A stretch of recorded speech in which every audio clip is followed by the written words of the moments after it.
Hello everyone, this is Javamonk and welcome to another bonus video because episode 42 is an insane project and I need more time. I needed it, so here it is. So to make sure that I keep up the weekly uploads, here I am with a bonus video that's not related at all to the Survival series. So this is my test world, which I've shown off bits and pieces of several times throughout the series. And in fact, here's a overall map of what is here. Some of which is a little bit outdated. For example, this particular map over here is very outdated. But I'm here to give a tour of the entire world as it stands and hopefully maybe describe what is what. The first location that I would like to go to is this right here. So this over here is the first thing that was added to this test world. And it is, that's right, a toilet. It's my first successful redstone contraption. And it still works. Flushes, and then the water automatically turns off. This is really when I started actually developing useful Minecraft contraptions. So if you take a look inside here, some of this redstone is just laughable. I mean, you have this here, got really long line and whatever this is. Yeah, some of this is laughably inefficient, but it is the first working redstone contraption that I designed myself. So, we go from that to some of the more complicated things that I've developed, and I've gone a long way. This over here, this test world is actually mainly for testing other people's ideas and other people's contraptions, but I have since used it in developing my own things. So this right here is Tango Tech's design of a lava door.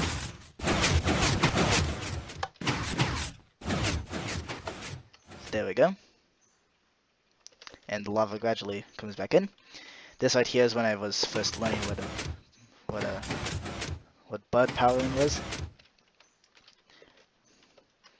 Let's see. This thing. This over here is a circling water fountain, also of Tango Tech's design. So, yeah. This over here, though, is my first successful slimestone contraption, and it's not even my own design. At this point, I have no idea whose design it is. So it might be FedEx Gaming. I don't know. So,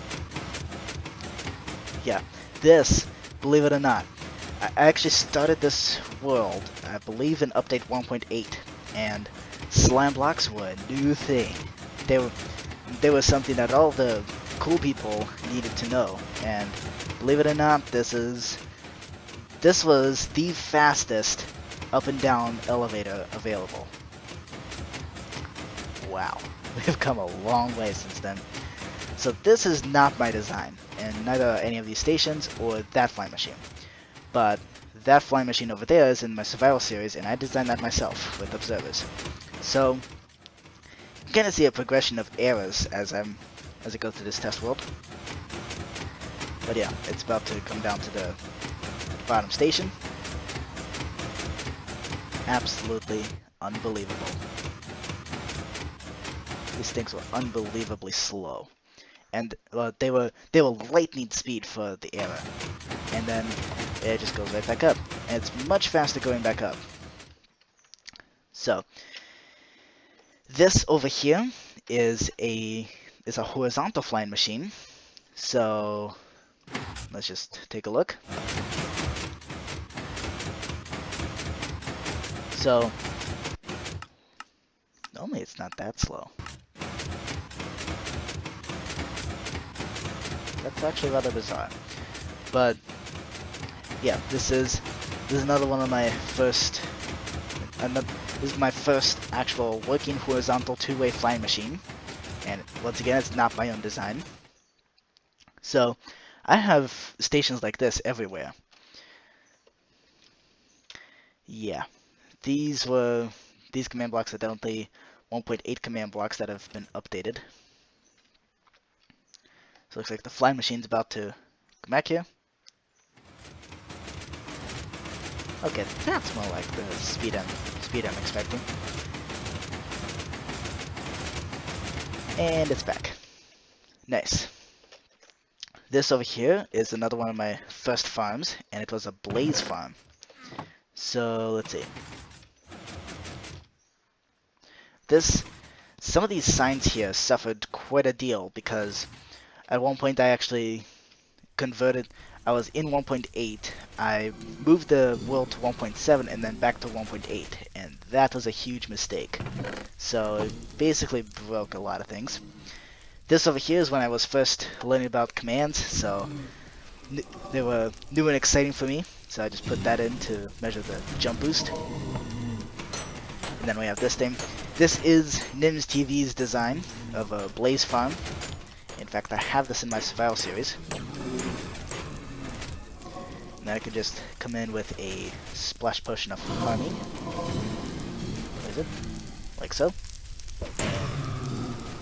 Kill all the blazes. So, and all the blaze rods come here. Once again, this is one of my first farms that I successfully built, and it's not my own design. I didn't even start really developing my own designs until much later. Now over here, I tried to build a passcode, and it didn't work at all. So instead, I found this thing through Turtle Derp, who I used to watch all the time, still do occasionally. But this here, I found that you can jump over fences if you have a ladder behind them. And now we have the Room of Mystery. I'll tell you exactly what this is. This is a storage room. So the storage room was originally designed by Tangotech, and it does not work. But it was fun to build anyways, because this is my first actually sorted redstone powered sorting system. So there we go. Once again, it really stopped working for quite a while. What is in this? Nothing. This over here is rather interesting. I started playing with command blocks at around this time, and okay, looks like the command is broken. I guess it just hadn't been updated in ages. Yeah, so yeah, this thing is supposed to be a fully diamond armored zombie, and it's not. So yeah, that used to work. Now, this here is Tangotech's design of a super smelter. And let's see. Let's just set it into auto smelt mode. How much fuel do I have? Ah, plenty. Okay, I'm just going to do a quick batch of pick a random block, wood. Turn it into charcoal. So, yeah, this thing is pretty inefficient compared to some of the other designs out there. But yeah. Also, it uses a lot of hoppers. This is one reason why I decided not to build this in survival, because building that in survival would be an absolute pain. Right, and all the items just flow right in here. This over here, man, this is ancient.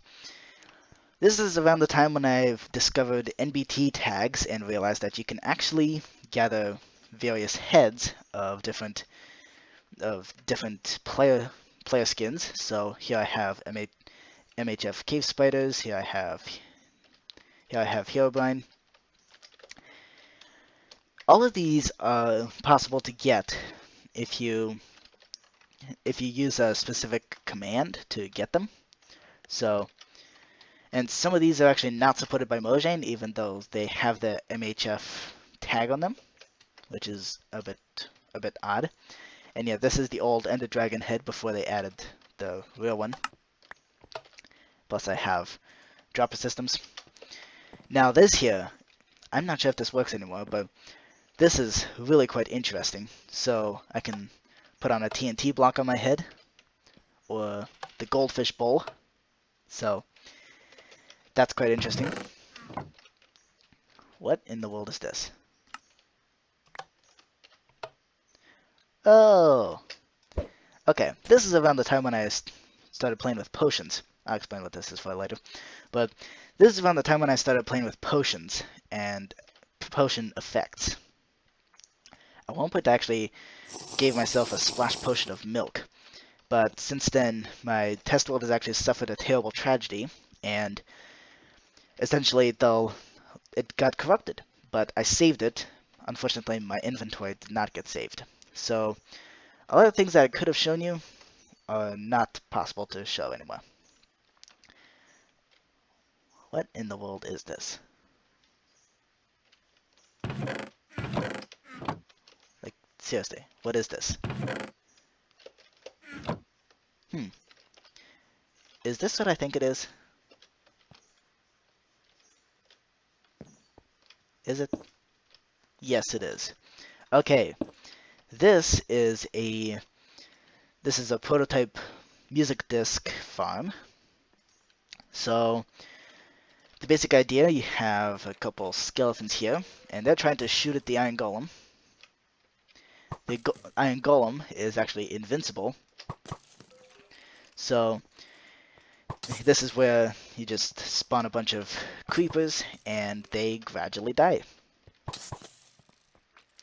So this is around the time when I decided to try to see if I could actually, and this is one of the first farms that I could successfully build myself. It's my own design because, and this is around the time when I gave myself an invincibility potion, which I gave to that Iron Golem as well. So yeah, it's a working music disc farm. This here is a not working wither power tree farm. And this was originally designed by Daniel Coates, and since then it has pretty much failed. Now this is a desert biome. However, where the snow golem is, I used MCF to turn it into a plains biome. So I got wither bait number 1 and wither bait number 2. Yeah, this is an old design that no longer works, but it's still pretty cool. Let's see. Yeah, I would have used bone blocks for this, but this was, I believe, built in 1.9, around the time when 1.9 snapshots were coming along. What is this? This looks like, okay. So it is what it looks like. It's a sand dupe. It's a sand color changer, which also works with concrete powder. And this was Izumavoid's design, which I've since improved in a video that's going to come up. In fact, episode 42 is going to deal exactly with this sort of mechanic.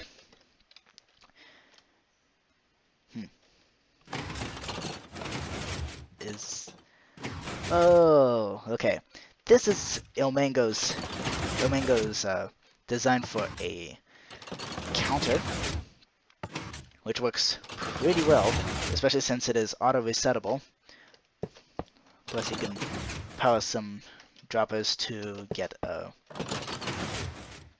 bigger result, and then with just one push of a button, you can reset the entire thing.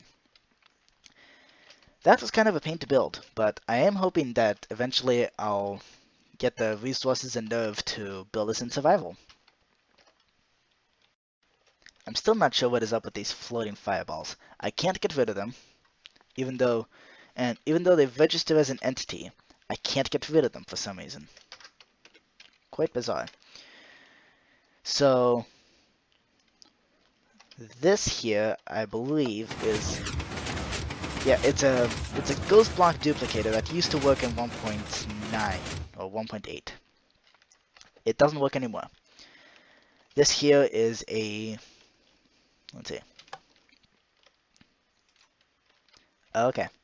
Yeah, this is a new and improved Super Smelter design, and I used this exact design in the Survival series. Oh dear. This here is a sheep farm. I went here a couple episodes ago in the Survival series, so don't need to tour there. This here is a villager breeder. So this is this is around the time when I discovered Impulse SV, and this course was something like 3 years ago. So this is when I discovered villagers, villager farming, and Impulse SV. Saw this villager breeder and went, ooh, I better try it. Unfortunately, it doesn't work when mob briefing is off. Also, some of the mechanics are very, very broken. But anyways, the villagers, they just go up this tube here and all the way along here into Impulse SV's and Tango Tech's design of a villager trading hall. So the way this works, I do believe it does still work. So let's say I didn't want this villager here. Then the cell would open up, and any villager that happened to be passing by would just float along into here, and the compartment would seal up to let another villager go by. Now, where the discarded villagers go, I can show it to you right here. They just go along this water stream and plummet to their death at this bedrock here, as we'll see pretty soon. And splat. I think I wrote something funny in this sign. Have fun, yeah. Okay. So that's the villager breeder.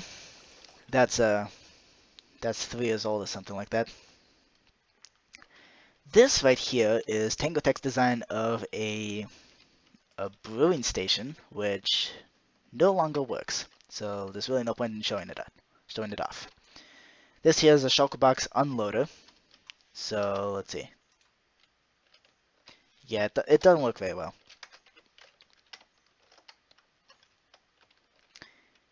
Yeah, although that's assuming that these hoppers aren't clogged up. So there's a nice and simple shulker box unloader, which it's not tileable, but it served as a prototype for what would come later as my tileable shulker box loader and unloader in one contraption. There we go. It does work. Alrighty. So I'm just going to let that fill up again. This here. Is this what I think it is?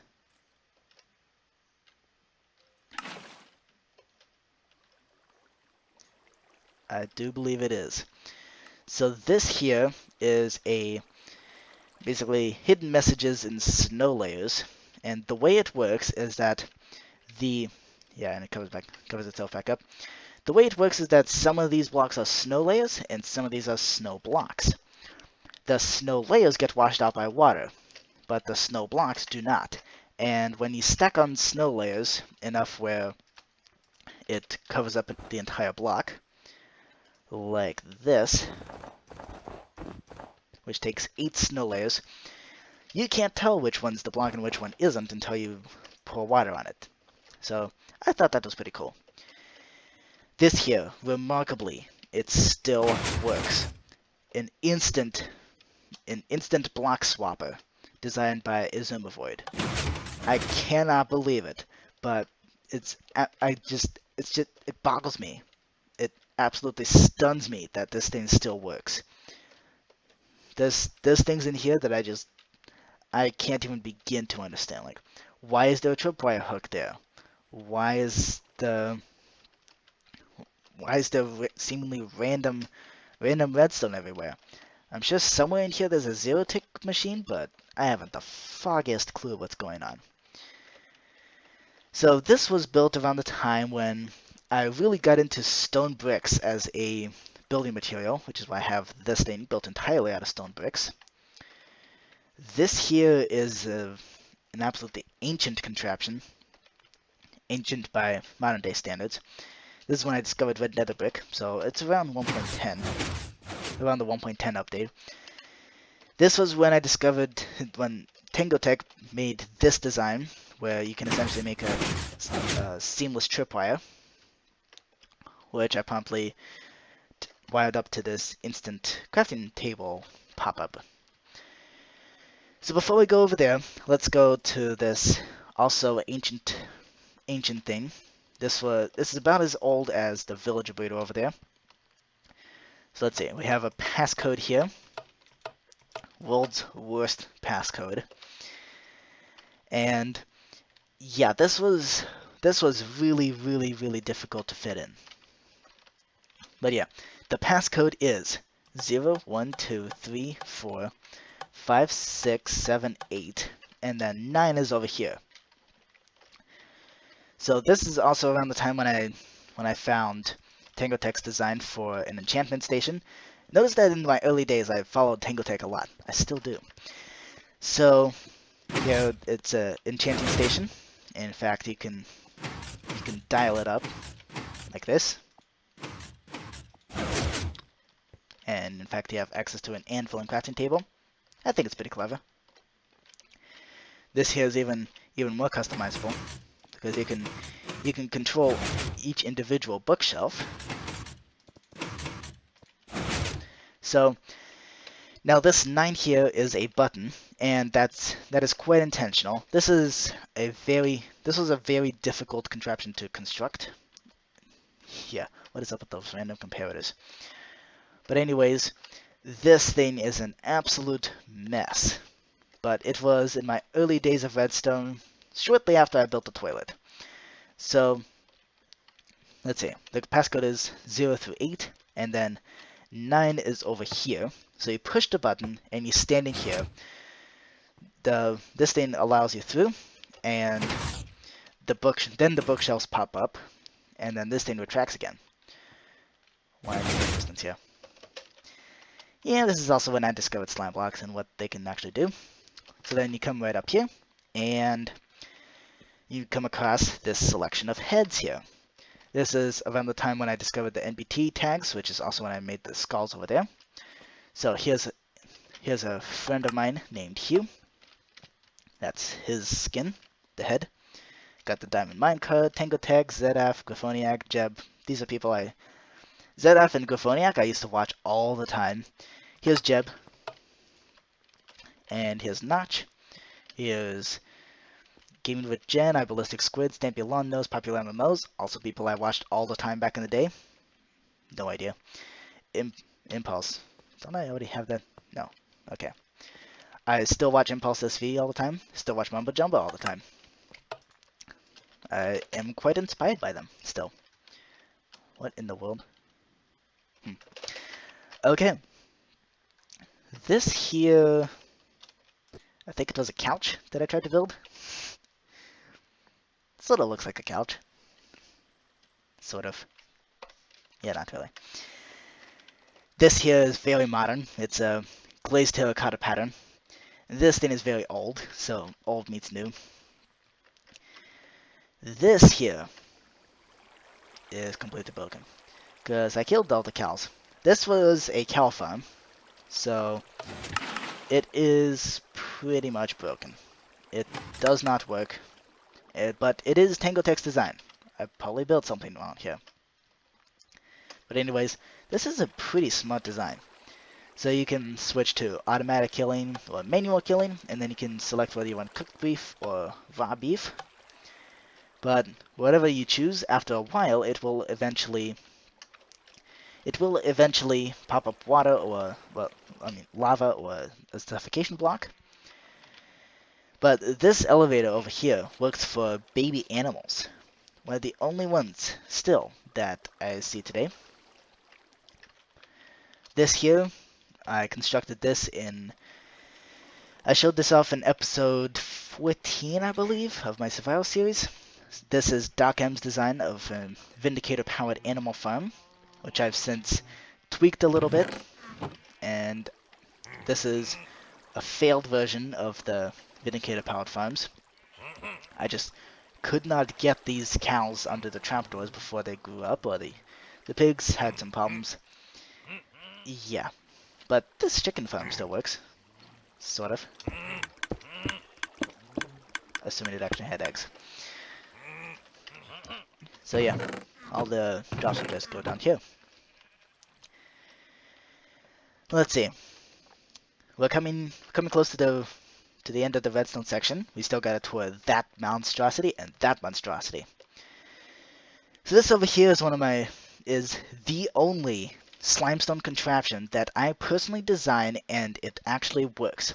It is an elevator to my island, the big floating island above the mansion in my survival series.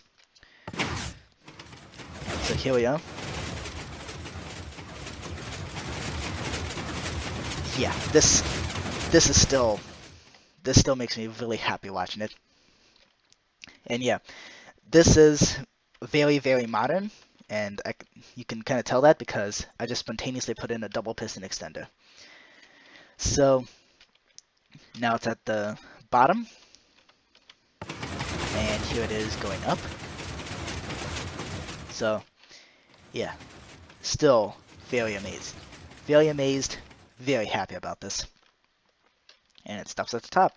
This is exactly the same design that I have in the survival series. And yeah, this thing is actually rideable like an actual elevator. And I believe the inspiration from this came from Charlie and the Chocolate Factory, and as well as the Great Glass Elevator. That was my original inspiration for this. Let's see. This is very new. It's my failed attempt at making a 3x3 piston door. This is Mumbo Jumbo's design, and it is the successful version of a 3x3 piston door, which, at this moment, still is in the mansion, serves as the entrance. This right here is a villager sorter. So let's see. If I grab a villager. Now the reason I know what this is so well is because this is a fairly modern design. So if I have a villager and a minecart, then I can choose, let's say this is a cleric, at which point it might just fall through and possibly die. On the other hand, if it's a villager I do want, like maybe I want this cleric, or pretend that's a librarian, then I push this button and it sends it off on its way. So that is actually inside the big island in the survival series. What in the world is this?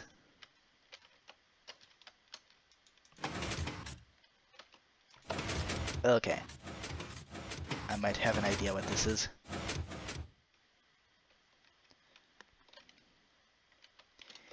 Yeah, this was my failed attempt at making a triple piston extender.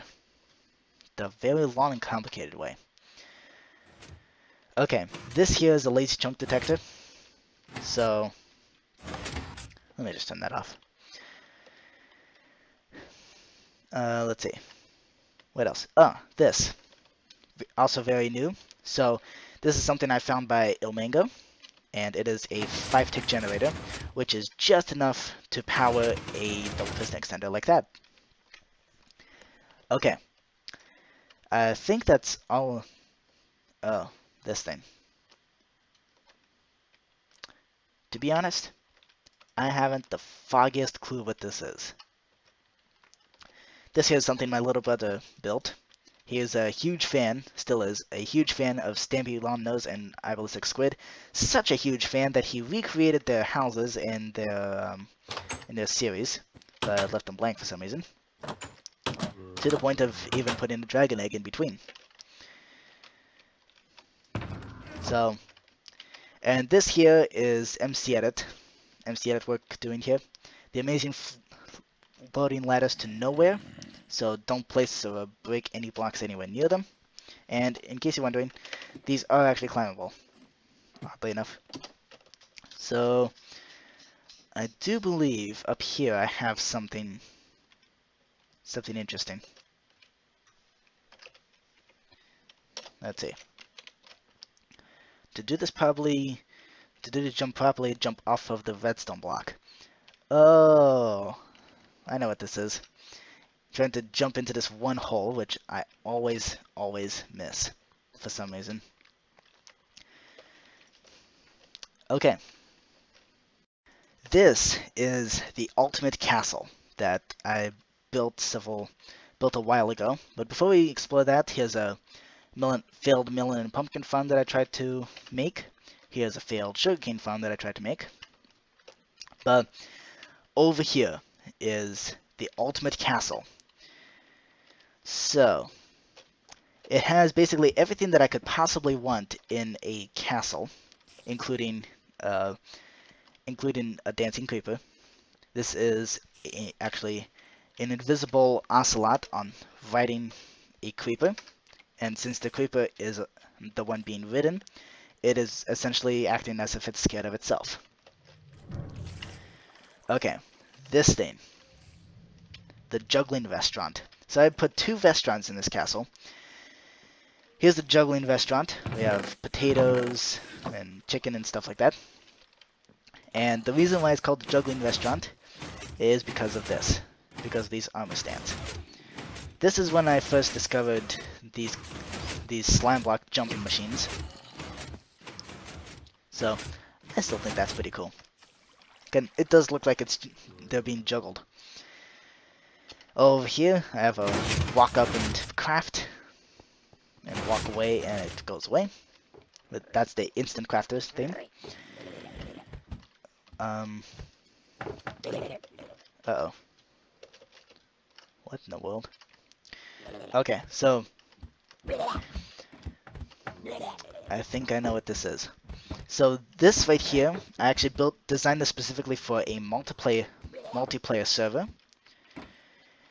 So these boats are for other players to take home with them, and these Levitation Cafe workers are one of the only ways to get up here, to the Levitation Cafe.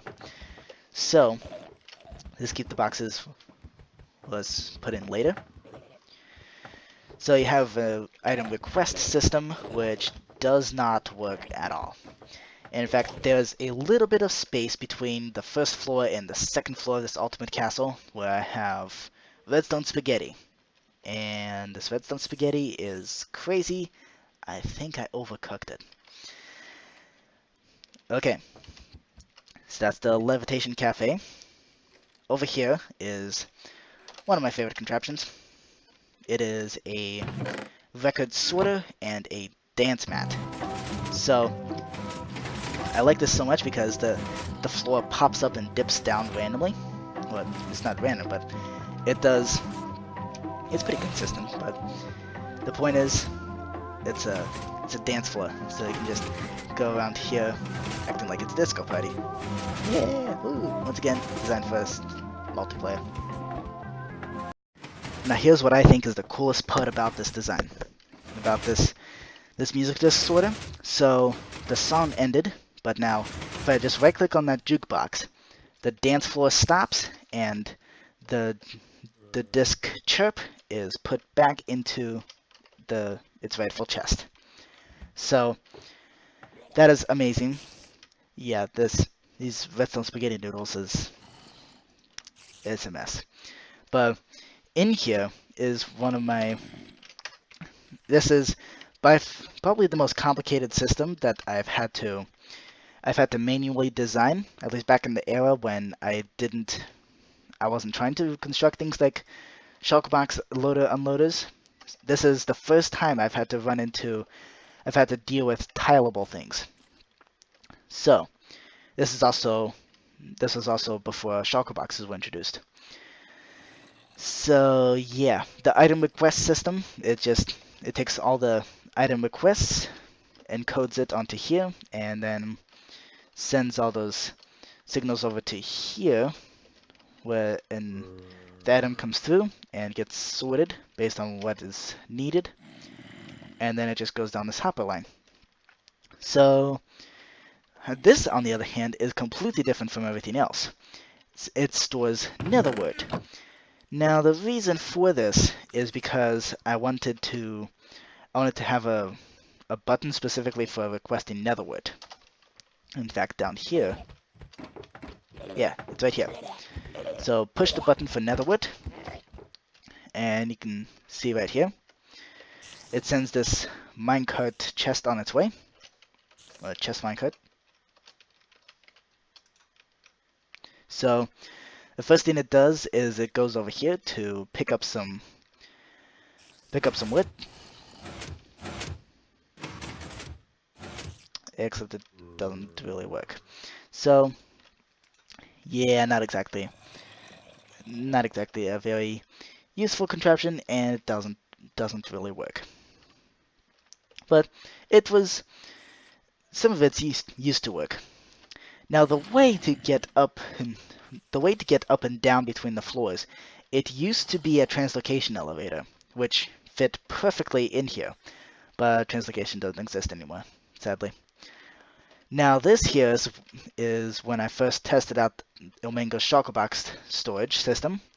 This was really the first test that I put to, can it handle items from the farms, which I have up in the floor above this, the third floor, right here.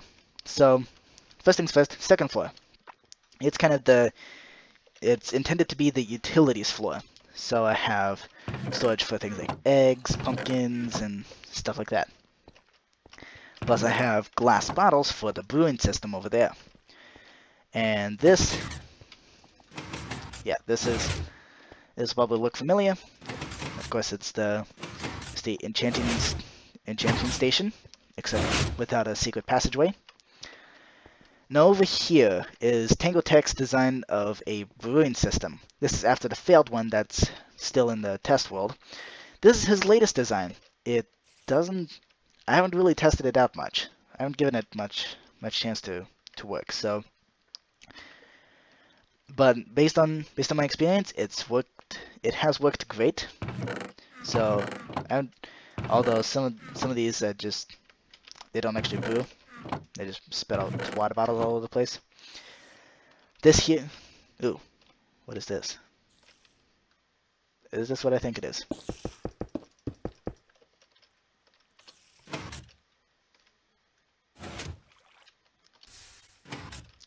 Yes, it is. This is a stone generator, right here. Yep. That is most definitely a stone generator. Very, very slow one. But I actually built that in...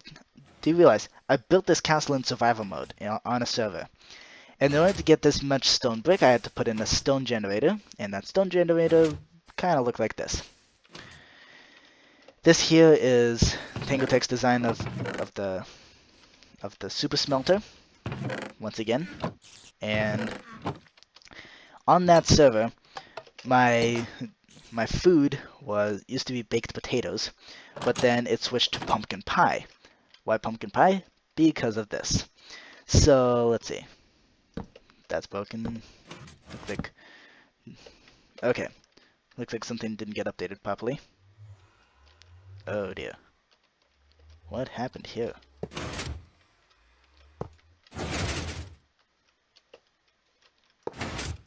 Seriously, what happened here? Okay, so this is Nims TV's design of a sugarcane farm. This is my attempt at a cactus farm, and this cactus farm does not work at all. Because, yeah, I wasn't very smart. Basically, I surrounded the entire cactus with glass except for the block on top, not realizing that when the thing grew and broke off, the item would fall in the actual cactus. So, yeah, not a very smart move. This is a netherwood farm. This is a chicken farm, and by the look of things, it does still work. So let's see. Oh, okay. So I believe this button made it so that the eggs would start spitting out. And it looks like something got caught in here. And those items would go down to the storage system. And then over here, I have a button to just set all the chickens on fire. Ooh, okay. So this netherwood farm, I had a push button to harvest kind of system. I'm not about to push that button because this thing is a pain to harvest. But you're just gonna have to trust me when I say that this thing produces a lot of netherwood. Another ancient pulse lengthener. Back in the days when I didn't know what other pulse lengthener could be built.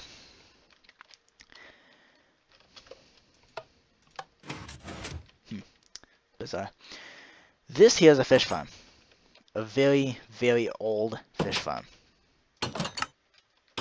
Like this is Panda 994's original design of a fish farm. And I do have a glass hole to be able to fish efficiently.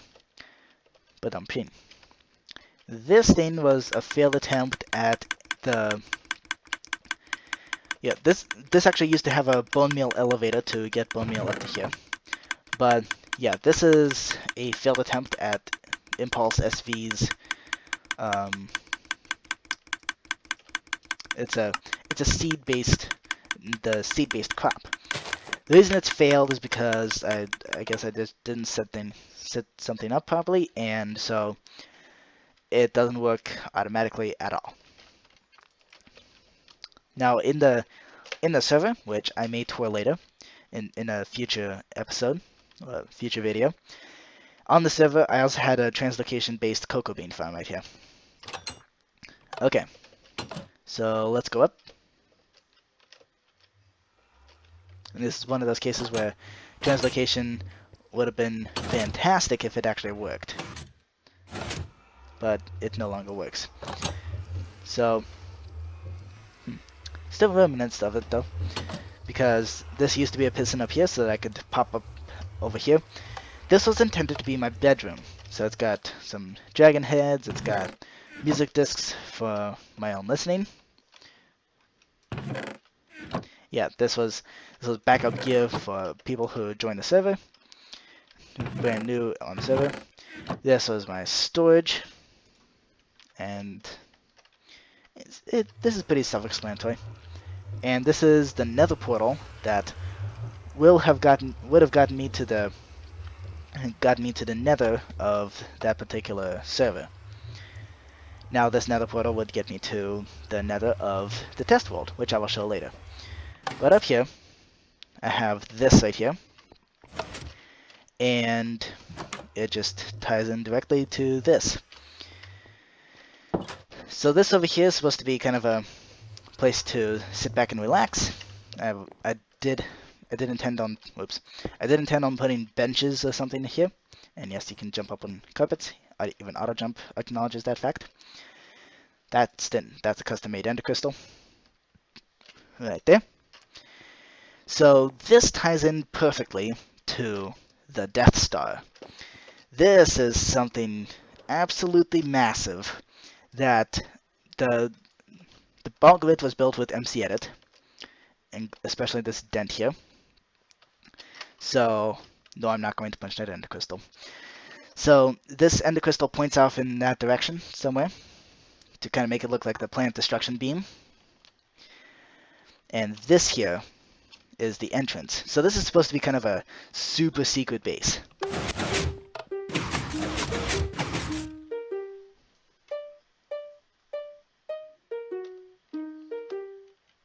Yep. Note block music at its finest. So this is when I discovered pistons as a ceiling decoration, and also slime block jumpers. Boink. There we go. Again, this used to be a translocation elevator. That no longer works. Yeah, this is a really weird lighting glitch. Right then. So the top half doesn't really have anything interesting except for the netherwood blocks there. And it has an escape module here. So you just jump down and it just basically shoves you out. But this was originally intended to be a secret base. Okay. Now, back in the days of that particular server, that I keep mentioning, where I had the ultimate castle and this Death Star, I wasn't exactly very, I don't know, I cheated things in constantly. Things like pickaxes with enchantment of efficiency level 3000. Yeah, just not very good. But right through this painting, it's a but so to cover all that up, I put in security systems and stash those items away behind the security. So just a minute. Now do keep in mind the security systems to that other Death Star are very different from this one, and also I'm about to show you how to break into my Death Star. So you elytra down through here, through this tunnel over here. And now, over here, you can't help but step on the pressure plate. So, it's about to get very, very loud. So, now, this is a kind of a diversion to an elytra launcher, which no longer works, and in fact, I removed. So, this dropper will send you a fate. So, if you put in anything other than my specifically given key, then there's a reason why I flew up. Yeah, that's pretty nasty. So, basically, see, the floor drops out and TNT is dropped with it. So there's two of these sorts of holes, and there's a reason why lava's dripping down from here. It's because the entire bottom of the Death Star is filled with lava, so it was impossible to get into from the bottom, and also impossible to get into from the inside unless you had my key. So let's see. Now where did that item go?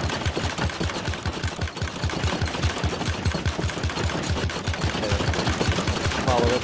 Okay, there's the item. Good.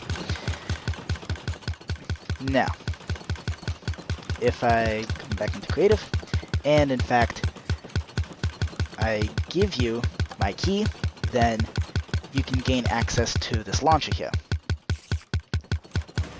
Eventually. Now, you can either go down that elytra launcher, which I actually did give one of my friends access to this launcher. However, if you use an elytra and try to fly through this painting, there's a time limit to this. So, use an elytra and fly through this painting, something that not very many people expect. You can retrieve your key, you can also retrieve it if you go through the launcher, and pretty soon that thing should close up. Any minute now. I'm very sorry for the noise. I'm gonna stop it soon. Don't worry. So that is intended because it makes it so that it's so loud that it's difficult for you to hear yourself think. Now, this next security system, it is designed where, okay, let me show you. So these pistons,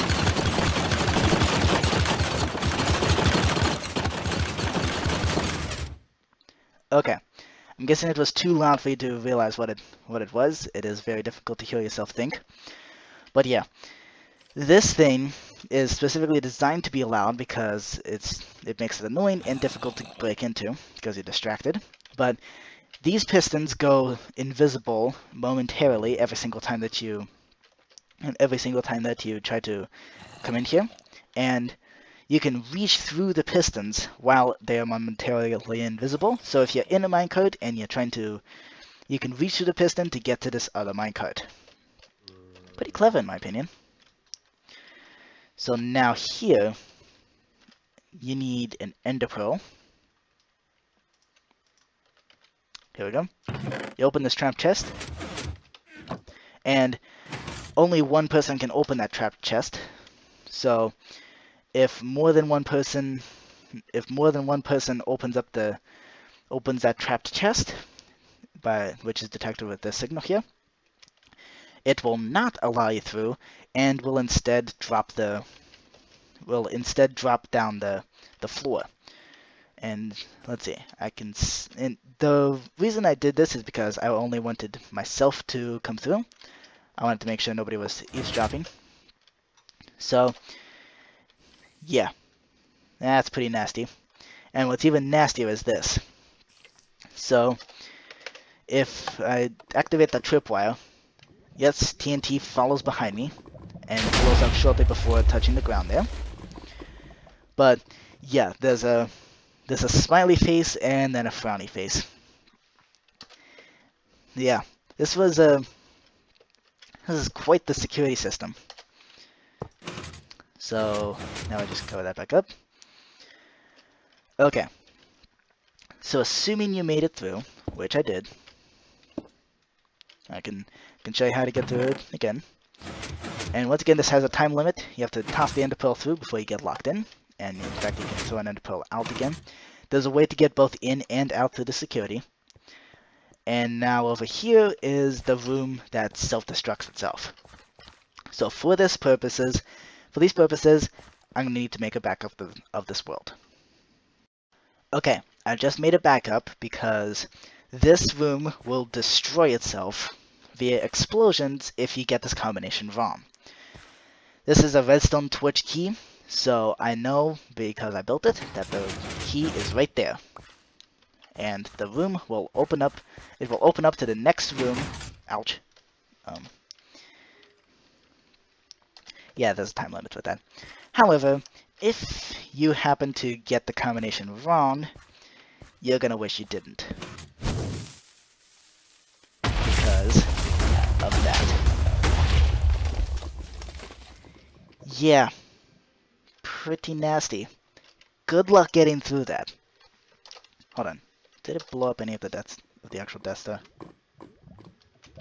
No. So that's one particularly nasty thing about these contraptions, is that it doesn't actually destroy the Death Star itself.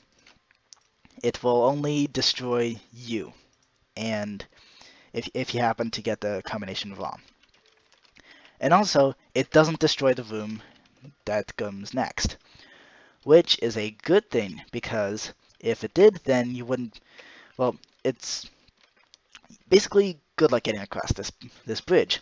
And even if you did, you have another thing coming. So over here, I believe, yeah, there's supposed to be a TNT minecart with a fire charge here. So let me just put that in. I did remove this. I removed this TNT minecart here, and there's a very specific reason for that. So let's see. Let's just put an extra TNT there. Why not? So this one is particularly dangerous, and it is why I have obsidian covering this entire place. So over here is a room of buttons. Well, it's supposed to be a room of buttons. So there's supposed to be random buttons everywhere. Now, this button, because I'm the one who built it, I know that that's the one that will take me to the next room. Once again, that has a time limit. But if you press the wrong button, because there's going to be buttons all over the place right here, including on the ceiling, you're going to wish you didn't.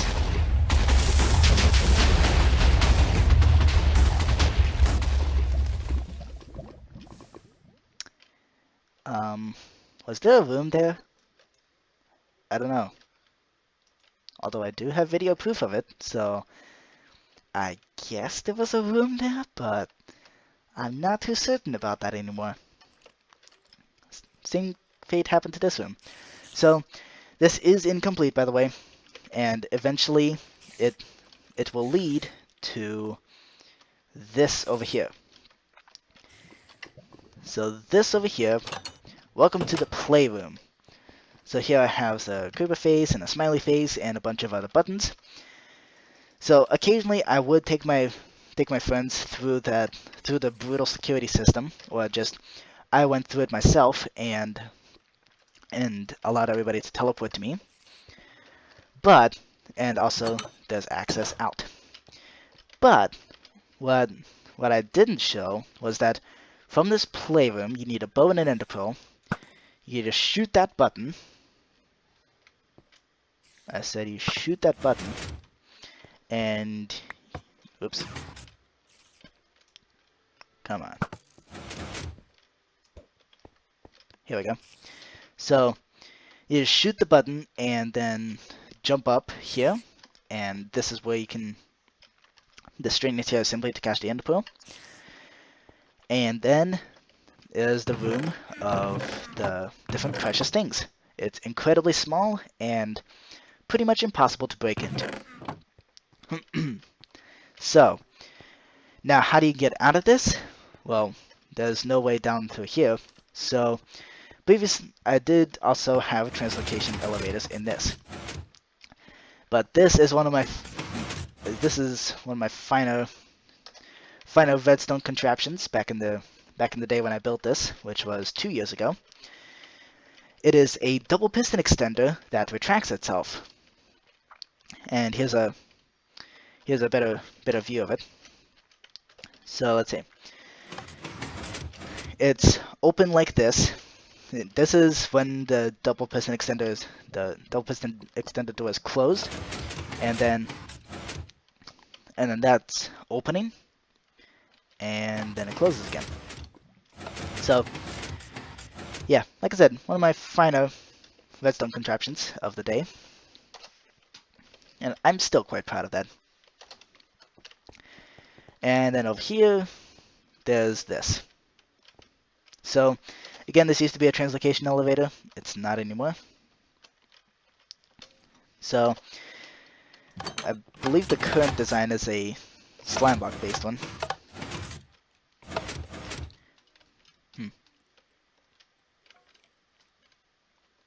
Weird. Okay. So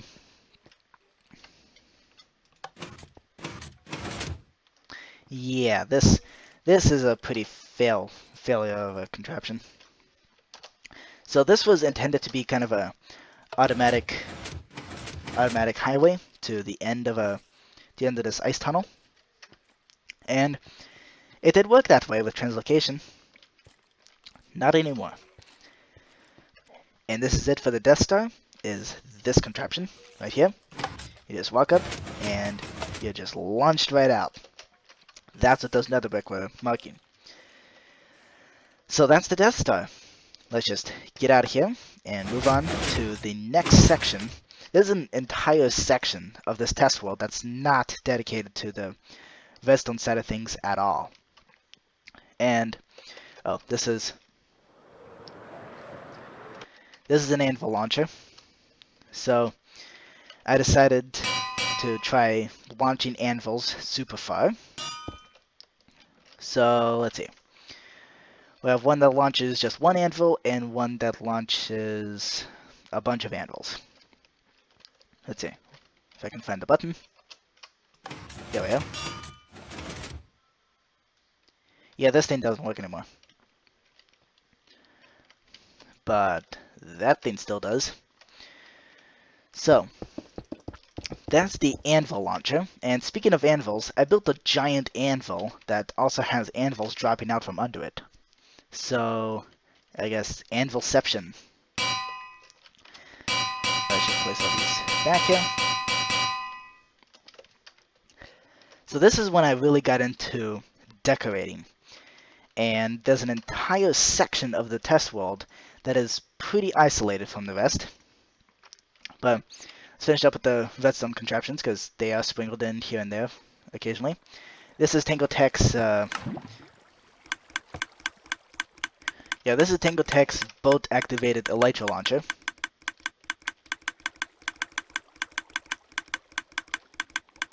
Yeah.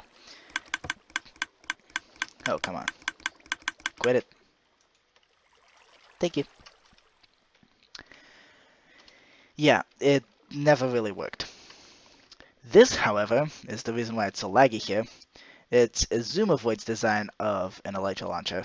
So it still works. I still get launched to the sky. 1,000, 1,100, almost 1,200 blocks. Beautiful. So there's close to 100 boats in there. Good grief. Come on, fall back down. We'll get to those noises later. But yeah. This thing... How many boats are here? About 250. So, pretty cool. This over here is something that I actually don't quite remember. Oh, yeah, it's the music disc protector. So you can put in a random music disc, and you can tell based on the signal strength what the music disc is in the jukebox. I thought that was pretty cool back in the day. So I say back in the day, that was like 4 years ago at the start of the test world. It is around that time when I also built this. So you're supposed to find the chest, and the way to do that is you flip up the trapdoors and look inside. So here I have a key and a bunch of other stuff. So nice stuff. Oh, and this is my emergency sword, and this is my knockback sword. Two things that were lost when my test world suffered a terrible tragedy and got corrupted. So, you know what? I'm just going to put that into the ender chest for safekeeping. Same with the keys. Okay, so this here is the door to nowhere. That's it. It's the door that leads nowhere. Or is it? Yeah, this is actually a secret entrance down to here. So if you don't know the ladder trick to jump over fences, then you have lava to kill yourself on. But if you do know that trick, then you can jump up, and there's the emeralds, and I have some stuff for my secret base. And then to get out, you have to set the time to night and use a bed to get out. Or you can just use spectator mode. But in survival, you would have to use that bed. So, now I think... Nope, we're not done with this. We're not done with redstone yet. We still got some redstone stuff over here. So this here is when I was testing out different logic gates. There's the OR gate. There's the NOT gate. It's very loud now. The multi-AND gate. The NOR gate. The XOR gate. This one I still struggle with building. But now, we're finally done with... Oh, see that? Anvils. And they actually do drop out at the bottom of the anvil. That's the next part. So, pretty much all of the mega blocks and structures in this world, in this part of the world, are designed by TSMC. It's a YouTube channel who I still use occasionally to build giant blocks. So, here we have, this is the actual timer to set off the anvils. So one command block places a bunch of anvils, and one of them places a bunch of air. So that removes all the anvils, and then... Okay, let's just let this shift over. And this command block places a whole bunch of anvils and places 300 anvils and crashes them all onto the ground at the same time. So, yeah, that's pretty spectacular. Let's see. Over here in that hidden chest, I have a couple other things that I may need in this area. Let's see. Do I have it in this chest? Indeed I do. Alrighty. Wonderful. So, since we're in the decoration portion, here is a monstrous iPhone. So, There we go. It doesn't have any apps on it. It doesn't work. It's just decoration. But it is humongous. This is the first thing that this is the first decoration-based thing that I built. And then came the rest of Bikini Bottom. So we have SpongeBob's house right here. In fact, I did actually spawn SpongeBob, SpongeBob being an ocelot. And here we have Squidward's house. And for some reason I just put a bunch of spawners in here. Squidward used to be an actual squid that would float around here. For some reason they disappeared. Here we have Patrick's house, which I can just break into. And here's Patrick the pig. Let's see. Here's the Krusty Krab, which pretty proud of this contraption. So it's a self-rebuilding door, a door that it dismantles itself when you press the button, and then assembles itself back up once you leave. And this, by the way, is way before structure blocks. So this was programmed with individual command blocks. So was that. I'll show you what that is, and that was a lot of work. Here's the chum bucket. We have okay. I think it'd be helpful if I just gave myself temporary night vision. There we go. So this is Karen the computer, and Plankton used to be a jumping guardian over here. So I thought the resemblance between Plankton and a guardian was quite hilarious. Here's Mr. Krabs' house. Right here. And none of these buildings have anything in them. So yeah, it even has the massive chain. Here's the Bargain Mart. Another one of those self-rebuilding doors that, once again, I designed and built way before command blocks, well, way before structure blocks were a possible thing to build and use. Let's see. Here's Sandy's house, which this is by far the biggest thing that I have on this world. So, well, actually no, but it certainly took the longest because I could not use MC Edit. The reason why is that I built a tree before I built this glass dome, and ever since that, I've kind of made a promise to myself never to build something this massive out of glass without MC Edit. So we can open the door like so, and now closing the door is quite complicated, and it's best viewed from the outside. So double doors, I decided not to put that same system in here. Here's Sandy's tree house. So yeah, it's a tree house. It even has the picnic tables, it's got the running wheel, it's got the fountain, and these leaves are quite difficult to make. So this glass dome took me 2 weeks worth of work to construct. Nowadays that's a nothing, but it was quite a lot to do. And this door alone took 3 weeks to do. Again, this was way before structure blocks. So it's just a door that rebuilds itself almost block by block.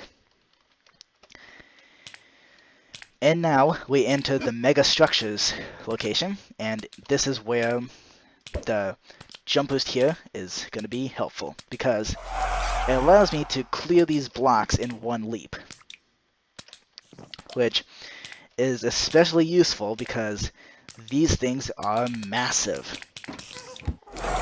So we have a massive Steve, a massive enchantment table. None of these actually function, and they're all hollow on the inside. They constantly spawn mobs. The only things that are actually functional are the furnace, the chest, and the ender chest. Hold on. There. That's getting annoying. It was getting annoying. The jukebox, it looks like I didn't put any functionality into it. I also built a massive sign. It says Steve's Workshop. So this was pretty interesting. So the functionality with the furnace is you have a button that says off, which turns it black like that. And then you have a button that says on, which block by block puts in these sorts of puts in the red, orange, and yellow blocks. This was constructed also before structure blocks. The chest and the ender chest have an opening and closing sequence, and they were later brought. Okay, let's try again. All these command blocks here used to be the ones to reconstruct the chest to open and close. But now with structure blocks, it's just one block, plus the play sound command. So, here we go. Let's turn the sound back on. And now, open. So, that was the open chest sound by the command block, and now it's an open chest. And over here, there's a button that says to close the chest. Right there. Yeah, the latch, for some reason, didn't get covered properly. The ender chest works pretty much the same way. Open. And it does have little purple particles coming off of it. Again, it doesn't function as an actual ender chest. For those sorts of things, there's a series by Seth Blaine. And yes, it just closed with push of the button. So there's a series by Seth Blaine where he actually constructs mega blocks like this, but actually makes them useful. Makes them work as an actual ender chest, or a chest, or a furnace. It was pretty interesting. Last but not least, we have this beacon pyramid, which, in case you are wondering, whoops. Oh, come on. Okay. Let's just grab a slab here. So, in case you were wondering, these are solid diamonds. So, yeah, this is work that could only really be done in MC Edit. And so, MC Edit was quite the awesome tool there, and it is a full beacon pyramid. Or sort of full. It's got 2 layers of the beacon pyramid, and these beacons don't actually produce any effect. But it was pretty cool nonetheless. Welcome to the Mega Mobs section. So we have a giant iron golem, giant slime, giant magma cube, giant guardian, and all of these make noise. So, particularly with the guardian, there's a clock here. There we go. There's also a timer here that makes the bleep noise that the guardian makes. All of these run on the same kind of timer. Let's see. And I do believe that right here there's a... Oh, right, this hasn't been upgraded. So, right here, if you punch him in the eye, like that, the guardian makes the hurt noise. So this is the massive iron golem. And on the inside, there are no noisemakers. Not even ones to make the hurt sound. Don't believe so anyways. No, there isn't. So, this was all put in, again, before structure blocks were created, so normally, but now with structure blocks, I would be able to make it so that if you punch anywhere on the mob, it will respawn that mob with structure blocks and then make the pain noise, make the hurt noise. So, yeah, this is the creeper. And all those are even put in before observers were added. That just tells you how old it is. So, that's the spider. Here's the enderman, the blaze, the zombie pigman, the snow golem. We have a wither, a ghast, a shulker, and the shulker is actually one of the more interesting ones that I found. It's also it's actually the first mob statue that I constructed, and also the first one to include a noisemaker. So we have the usual timer to making it will actually, this is a random generator, so it will either randomly play the bleh noise. So let's see if it will actually play that. Yep, there it is.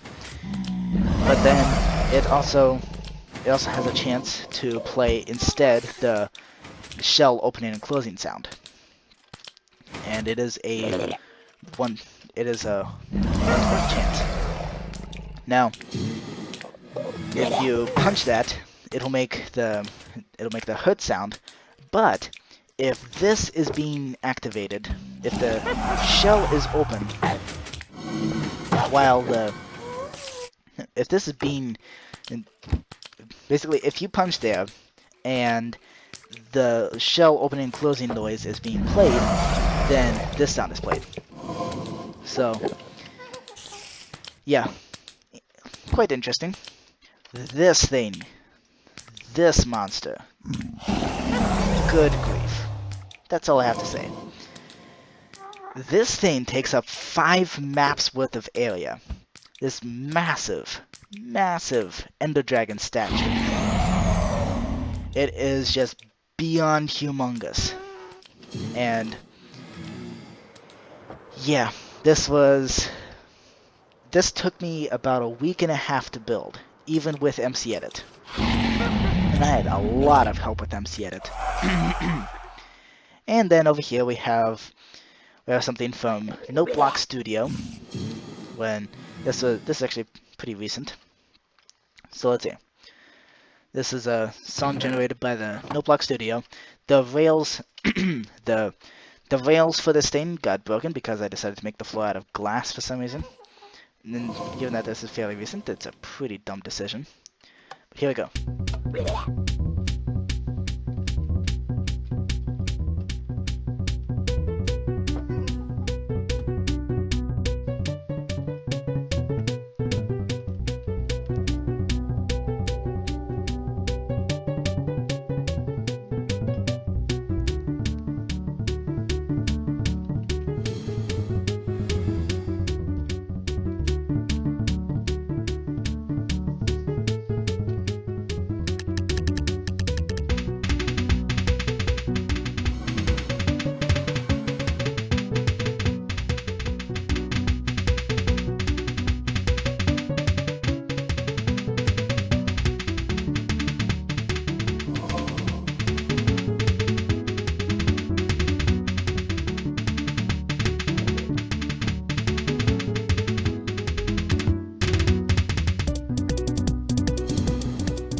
And that is awesome.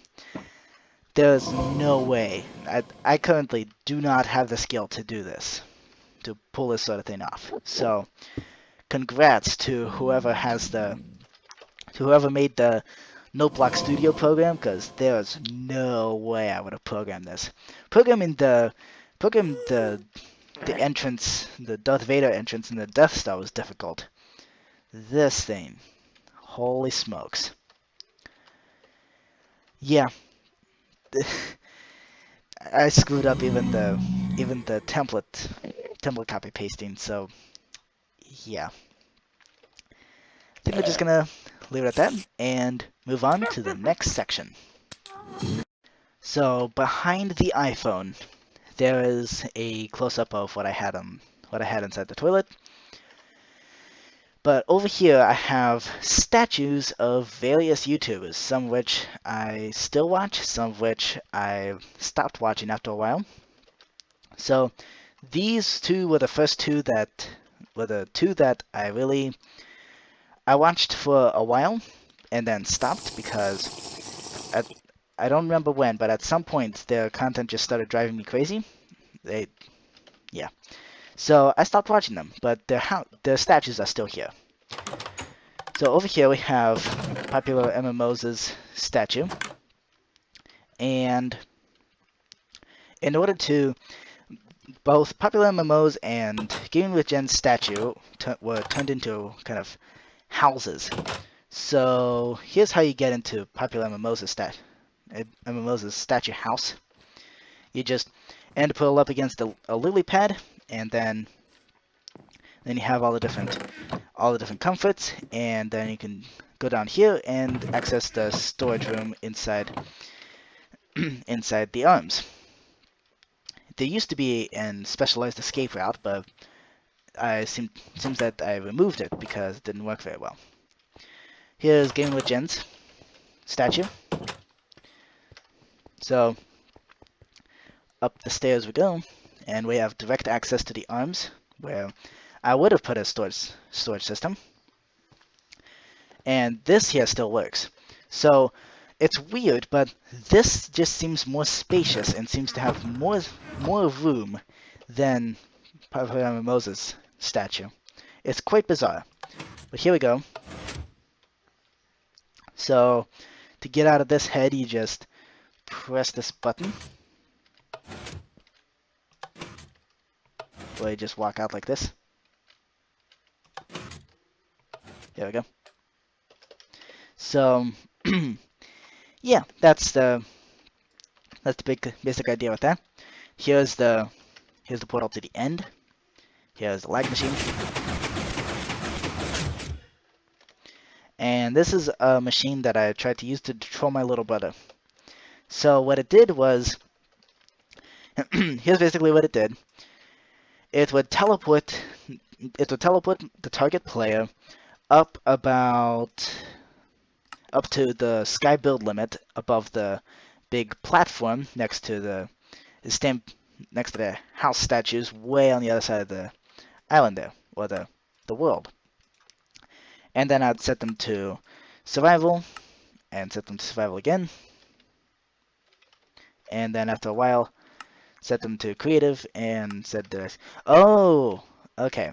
So this was actually intended to simply teleport them upwards to the sky build limit, scare them half to death as they're falling, and just before they reach the ground, it's like they switched into survival for the entirety of the fall until just before they reach the ground, at which point it switches them into creative and they don't die, and then says, "Did I scare you?"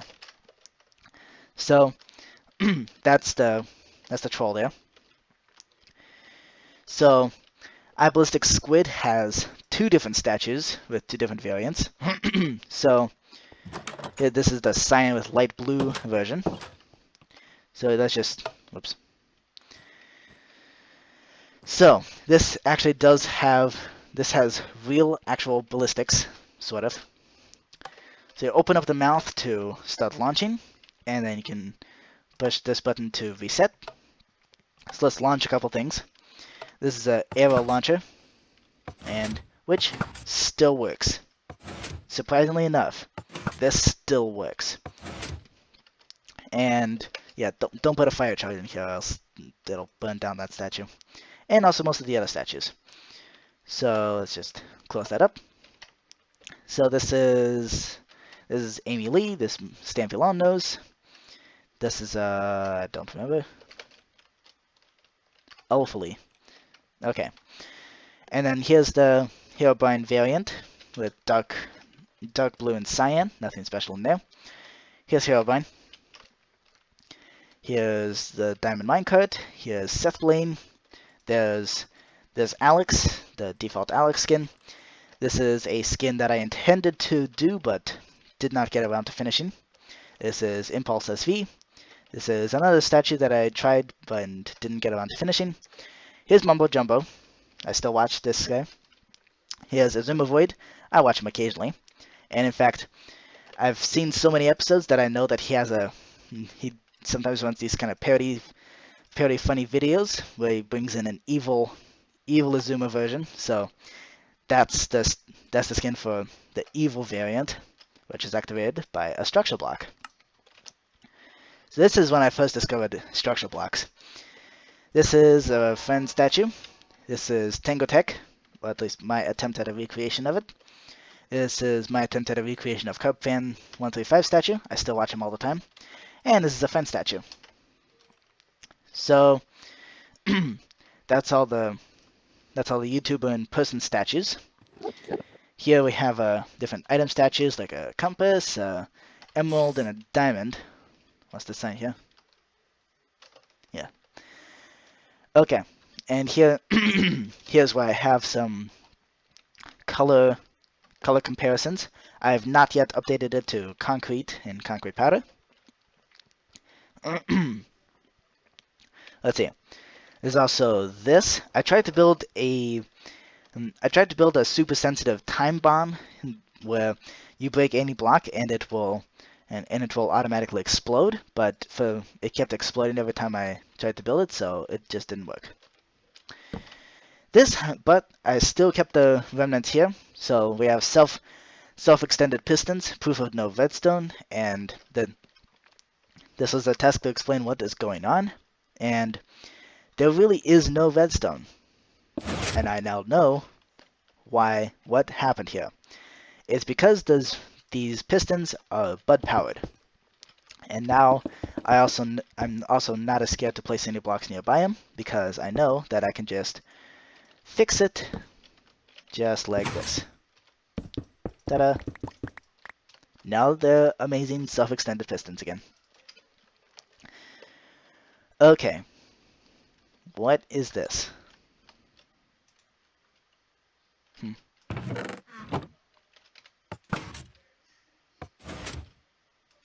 Was this a fail?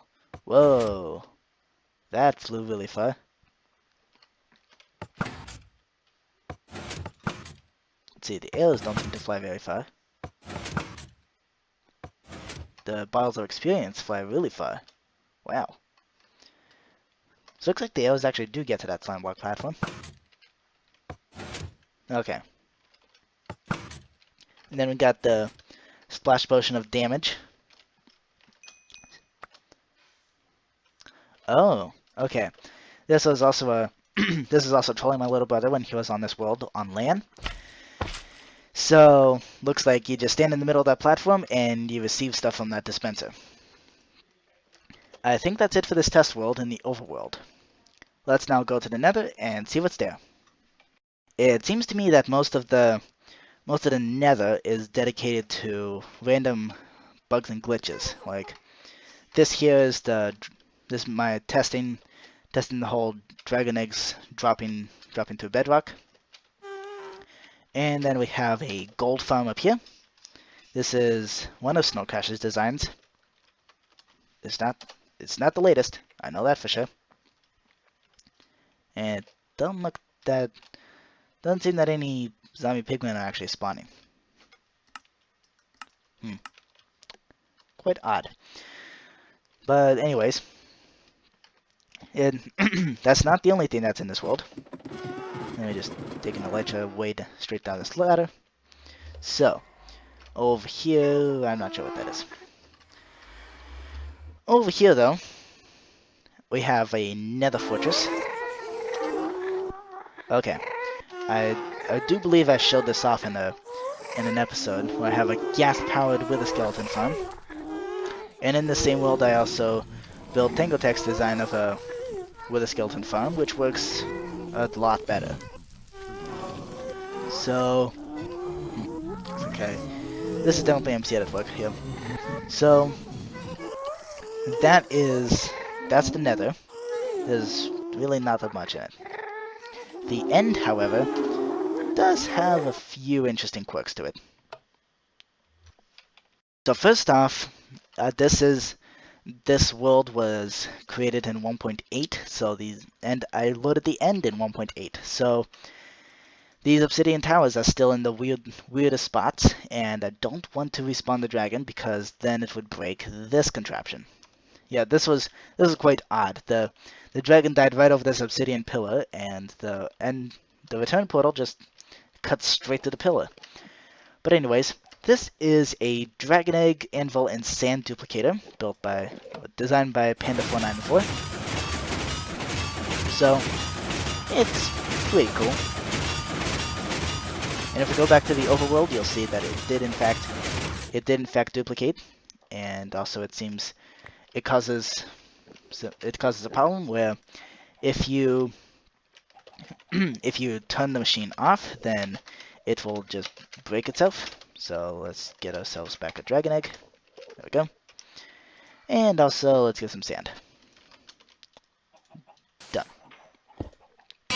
So that's the duplicator. Plus we have some named chickens here. Over here we have a cactus farm, which I broke, but I did showcase this in an episode. I believe it was episode 36. The same episode where I showcased this Zamboni.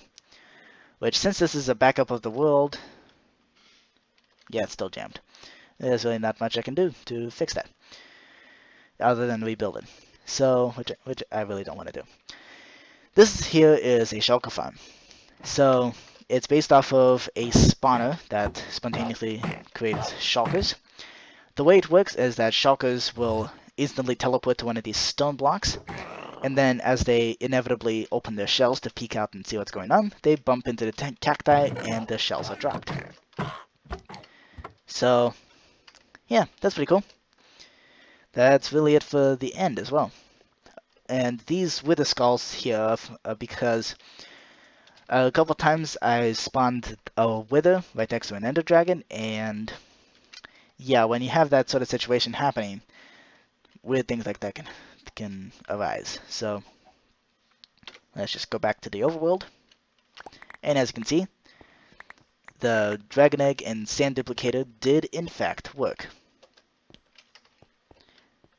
Oh, yeah, I moved the world spawn point because of the terrible tragedy that occurred with the world being corrupted. I had to move the world spawn point, so now the world spawn point is there. Not a big deal. So that is it for this test world so far. At least that's all I want to show you. Except for this part here really doesn't work that well. But outside of this, that's really it. This is a bulk crafting system.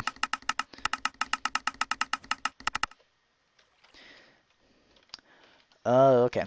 So this bulk crafting system works with shulker boxes, and basically a whole bunch of shulker boxes work together to spit out a bunch of gold nuggets, which I can then turn into gold ingots and blah blah blah. It's a pretty interesting design. I would put that into my gold farm, except you can't put water in the nether.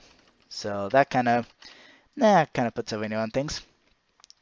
But anyways, that is it for this test world so far. There's tons more to be added, lots more space to add new things. But anyways, thank you for watching, and I will see you next week for episode 42, the Meaning of Life special. See ya!